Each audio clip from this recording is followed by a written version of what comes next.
Bonjour chers auditeurs de l'ODJ Média, notre chroniqueur de l'ODJ, Adnan Benchakroun, partage son avis et sa réflexion, dans un article qu'il a intitulé « COP28, l'Afrique face aux géants pollueurs, un combat inégal ?»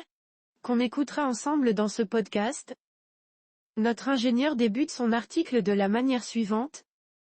Il semble que depuis sa création en 1992, la conférence de la Convention-cadre des Nations Unies sur les changements climatiques soit devenue un théâtre de bonnes paroles et de promesses vides.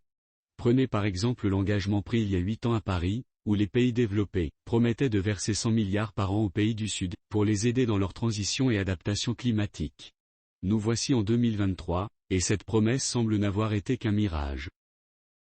Notre chroniqueur approfondit sa réflexion de la manière suivante.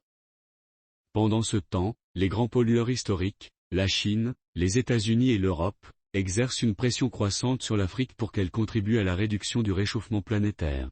Ironiquement, ces mêmes puissances, qui se sont développées sur le dos des énergies fossiles pendant des siècles, demandent maintenant à l'Afrique de renoncer au pétrole et au charbon.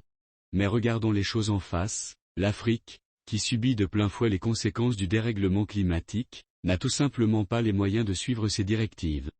Pour la majorité de sa population, l'accès à l'électricité, quelle qu'en soit la source, et à l'eau potable reste la priorité absolue.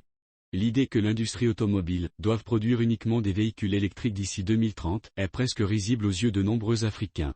Il est évident que l'effort de réduction des gaz à effet de serre devrait d'abord incomber à ceux qui ont le plus pollué. L'auteur termine son article en ces termes. Selon les Nations Unies, il faudrait réduire de 45% les émissions actuelles de gaz à effet de serre d'ici 2030 pour limiter le réchauffement à 1,5 degré Celsius, et de 30% pour le maintenir à 2 degrés Celsius.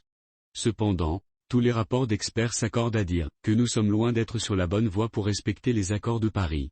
Cet article parle de changement climatique, conférence des Nations Unies, promesses environnementales, pollution historique, transition énergétique, Afrique, énergie fossile, accord de Paris, gaz à effet de serre, développement durable.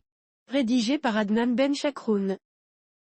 Merci d'avoir écouté ce podcast de l'ODJ Média. N'hésitez surtout pas à nous suivre sur nos réseaux sociaux, Instagram, Facebook, TikTok, LinkedIn et Twitter. Alors, on se dit au prochain podcast de nos chroniqueurs de l'ODJ, et à très bientôt.